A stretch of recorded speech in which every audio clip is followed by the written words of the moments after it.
Sa kaugnay na balita, nag-react din ang ilang senador sa pahayag ni former President Rodrigo Roa Duterte na papatay ng 15 senador para sa darating na eleksyon.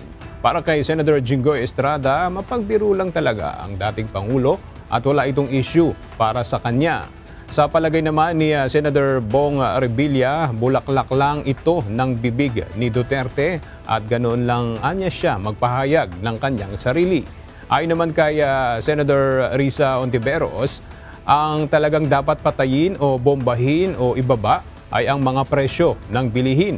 Gayunman, sa unang reaksyon ng mambabatas ay isa itong dagdag karahasan na tugon sa mga tao na hirap na sa buhay.